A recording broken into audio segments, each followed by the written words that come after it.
حساب لگاؤ نا کتنے پیسے بنتے ہیں. ہاں میں لوگوں سے کہتا ہوں اگر کیس ہو جائے نا آپ کے بیٹے پر، بھائی پر یا باپ پر،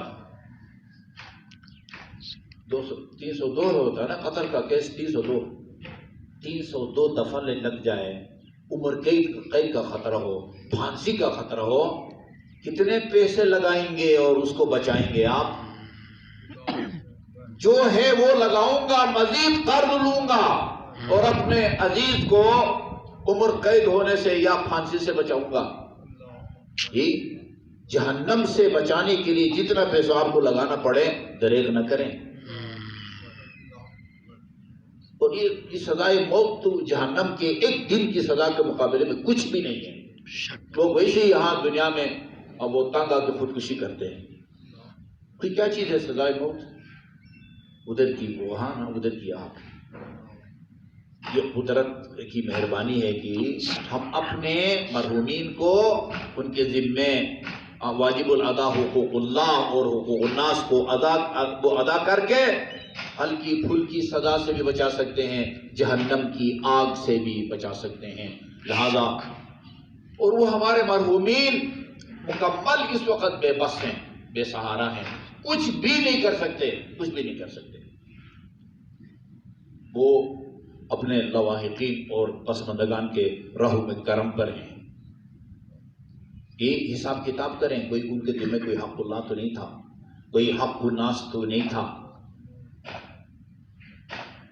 تاکہ وہ ادا کر کے ان کو وہ بچایا جائے. میں نے آیے کریمہ آپ کے سامنے تلاوت کی ہے، 15واں سپارہ ہے، سورہ اسراء بھی کہتے ہیں اس کو اور سورہ بنی اسرائیل بھی کہتے ہیں. اس میں آن حضرت کے معراج کے سفر کا ذکر ہے. سبحان الذی اسری بعبدہ لیلا من المسجد الحرام، بابرکت ہے وہ ذات کہ جس نے اپنے بندے کو مسجد الحرام سے مسجد الاقصی تک سیر کرائی. اس میں آن حضرت کے زمینی بائی روڈ سفر کا ذکر ہے. وہ آگے سدرۃ المنتہا، بیت المعمور، قاب قوسین، وہ جو ہوائی سفر ہے اس کا ذکر قرآن کی دوسری سورہ کی دوسری آیات میں ہے. کیوں اپنے عبد کو سیر کرائی؟ لنُرِيَهُ مِنْ آیاتنا. سبحان اللہ. امام زین العابدین علیہ السلام اللہم صل علی فرزند پیغمبر کہ لوگ کہتے ہیں معراج کا مقصد اللہ تعالیٰ کا دیدار تھا. اچھا، یکسان نصاب میں یہ کچھ لوگ اس کو بھی شامل کر رہے تھے کہ خدا جو ہے وہ نظر آئے گا. اور میں نے کہا یکساں نصاب بنا رہے ہو، تمام مسلمانوں کے لیے قابل قبول نصاب بنا رہے ہو. ہمارے عقیدے کے مطابق یہ کہنا کہ خدا نظر آ سکتا ہے یہ خدا کی توہین ہے. سبحان اللہ. بے شک بے شک. کیوں خدا کی توہین ہے؟ کیونکہ نظر آنے کا مطلب یہ ہے کہ اس کا جسم ہے، بدن ہے. جس کا جسم اور بدن ہے وہ اعضاء کا مجموعہ ہے، وہ ان اعضاء کا محتاج ہوتا ہے، ان اعضاء کو جوڑنے والے کا محتاج ہوتا ہے. خدا کسی کا محتاج نہیں ہوتا. یہ کہنا کہ خدا دکھائی دیتا ہے اس کا مطلب ہے کہ خدا کا جسم ہے، بدن ہے، اور جس کا جسم اور بدن ہے اس کے ہماری طرح اعضاء ہیں، جسم کے حصے ہیں، اور جسم کے حصے ہیں. ہاں، وہ ان حصوں کو جوڑنے والے کا محتاج ہوتا ہے. خدا بے نیاز ذات ہے، وہ کسی کا محتاج نہیں ہوتا. سبحان اللہ. نہیں شامل ہونے دیا. میں نے کہا کہ یہ آپ کا اپنا عقیدہ ہے. ہمارے عقیدے کے مطابق خدا نہ دنیا میں دکھائی دے سکتا ہے، نہ جسم نہیں ہے جسم. وہ ایک صاحب نے کہا، نجفی صاحب، کسی چیز کے دکھائی دینے کے لیے اس کا جسم ہونا ضروری نہیں ہے، اس کا موجود ہونا ضروری ہے. بات سمجھ آ رہی ہے؟ اسلام آباد کا مجمع ہے. کسی چیز کے دکھائی دینے کے لیے ضروری نہیں ہے کہ ہماری طرح اس کا جسم ہو، اس کا موجود ہونا اس کے دکھائی دینے کے لیے کافی ہے. تو میں نے کہا ہم سب کی عقل ہے یا نہیں ہے؟ ہے نا؟ ہم سب عقل مند ہیں نا. آج تک کسی کو کسی کی عقل نظر آئی ہے؟ بھئی اگر موجود ہونا کافی ہوتا تو عقل نظر آنی چاہیے تھی.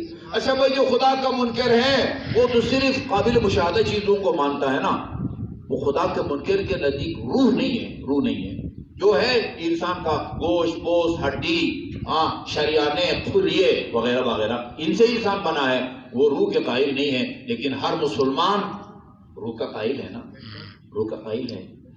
جب کسی کا انتقال ہوتا تو کہتے فلاں کی روح اب چھری سے پرواز کر گئی.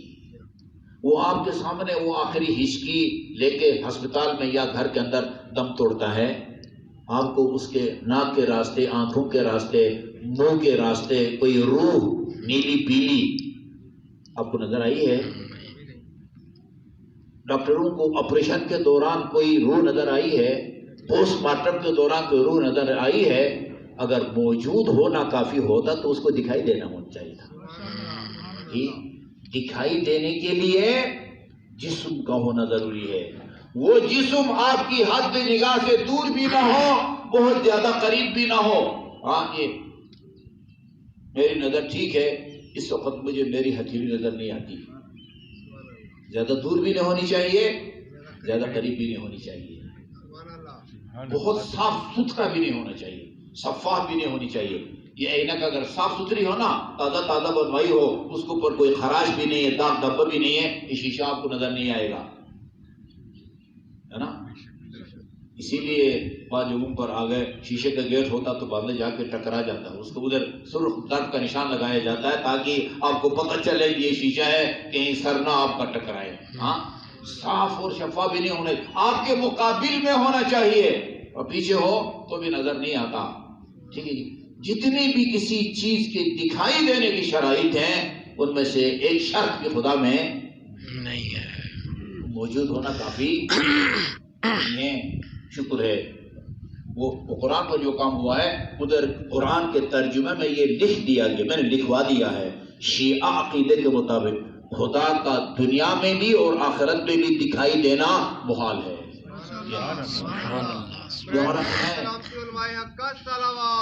اللہم صلی علی محمد والے. اچھا جی، امام نے فرمایا مجھے تعجب ہوتا ہے ان لوگوں پر جو کہتے ہیں معراج کا مقصد اللہ تعالیٰ کا دیدار تھا. خدا نے جس وہ آیت کے اندر یا سورہ کے اندر معراج کے واقعے کو بیان کیا ہے، خدا نے خود فرما دیا ہے کہ میں اپنے حبیب کو میں نے یہ سیر کیوں کرائی. سیر برائے سیر بھی نہیں ہے اور نہ اللہ تعالیٰ کا دیدار مقصد ہے. کیوں سیر کرائی؟ لِنُرِيَهُ مِنْ آیاتنا. خدا خود فرماتا ہے تاکہ آسمانوں میں ہم اپنی قدرت کی نشانیاں اپنے حبیب کو دکھا سکیں. سبحان اللہ. واپس جا کے اہل زمین کو ان نشانیوں سے آگاہ کریں. بڑا اہم باب اور چیپٹر ہے. کاش کوئی عالم دین یہ زحمت کرے، ایک کتاب بنائے اور اس کتاب کا نام رکھے مشاہدات النبی فی المعراج. معراج کے سفر میں رسول خدا کے مشاہدات.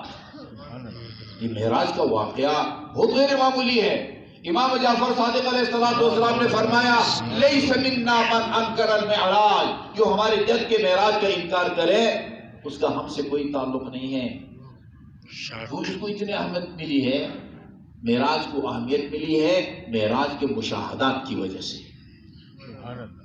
جو جو کام اللہ دکھانا چاہتا تھا، جو جو تحریریں اپنے حبیب کو پڑھانا چاہتا تھا. اتفاق سے یہ روایت اہل سنت کی کتابوں میں بھی ہے. رسول خدا فرماتے ہیں لما اسری بی الی السماء، جب مجھے اس سفر میں آسمان کی طرف لے جایا گیا، وانتہینا بلا السیر الی السماء الرابعہ، وہ احمام کے سفر میں چوتھے آسمان تک پہنچے.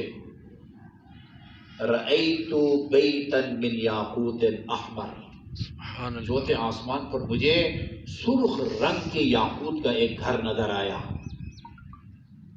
اسے پتہ چلتا ہے یاقوت بھی کئی رنگوں میں ہوتا ہے، ٹھیک ہے نا. جو گھر بنا ہوا تھا وہ سرخ. جبرائیل نے کہا یا رسول اللہ یہ بیت المعمور ہے، وہ نام جس کا ہم سنتے ہیں نا، وہ چوتھے آسمان پر ہے، پہلے دوسرے تیسرے پر، پانچویں ساتویں پر نہیں ہے. چوتھے آسمان پر یہ بیت المعمور ہے. یا رسول اللہ نماز کا وقت ہو گیا ہے، آپ نماز پڑھیں. رسول خدا فرماتے ہیں اللہ تعالیٰ نے انبیاء کو بلایا. فنادى اللہ الانبیاء، اللہ تعالیٰ نے انبیاء علیہ السلام کو بلایا. کس کس نبی کو بلایا؟ عربی میں 3 سے اوپر کے لیے جمع کا لفظ استعمال ہوتا ہے. اردو میں 2 اور 2 سے اوپر کے لیے جمع استعمال ہوتا ہے. ایک کے لیے واحد کا لفظ استعمال ہوتا ہے نا. انبیاء کو جمع کیا،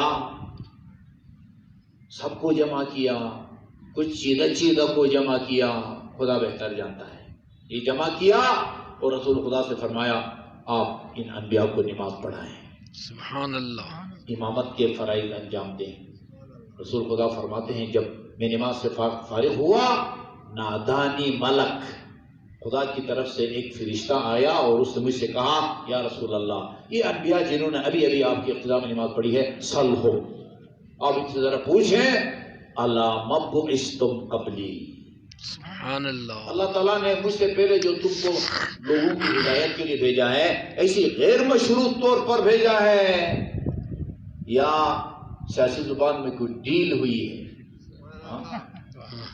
مشروط طور پر علامہ بعثتم قبلی، کس شرط پر اللہ تعالیٰ نے تم کو مجھ سے پہلے نبی بنا کے بھیجا ہے؟ انہوں نے جواب دیا علی الاقرار بولایتک وولایت علی ابن ابی طالب علیہ السلام. سبحان اللہ، سبحان اللہ. اس شرط پر خدا نے ہمیں نبی بنا کے بھیجا ہے کہ ہم آپ کی ولایت کا بھی اقرار کریں اور علی کی ولایت کا بھی اقرار کریں. بعض روایات میں علی الاقرار بنبوتک وولایت علی، کیونکہ رسول کے پاس ولایت بھی تھی اور نبوت بھی تھی. علی کے پاس ولایت تھی، نبوت نہیں تھی. آپ کہیں علی الاقرار بولایتک وولایت علی، یہ بھی ٹھیک ہے. علی الاقرار بنبوتک وولایت علی، یہ دونوں ٹھیک ہیں.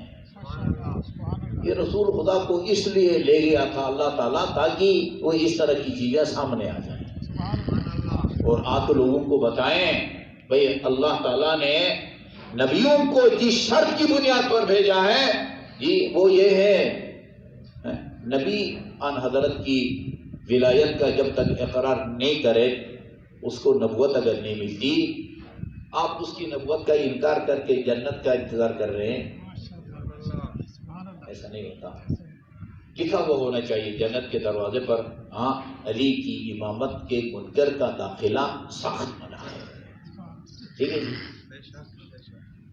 اسی معراج کی روایات کا ایک مضمون یہ ہے وہ فرشتہ جو پوری دنیا میں برسنے والی بارش کے قطروں کو گنتا ہے نا، وہ محمد اور آل محمد پر صلوات کا ثواب نہیں لکھ سکتا. اللہم صلی علی محمد وآل محمد. میرے خیال میں ایک دفعہ کافی نہیں ہوگی، آواز بلند 3 دفعہ بھیجیں گے اور اس کا اجر اور ثواب مرحوم جوان سال محمد سمیت کی روح کو ہدیہ فرمائیں گے. اللہم صلی علی محمد وآل محمد. اللہم صلی علی محمد وآل محمد. آپ کا کافی صلی علی محمد. عراق میں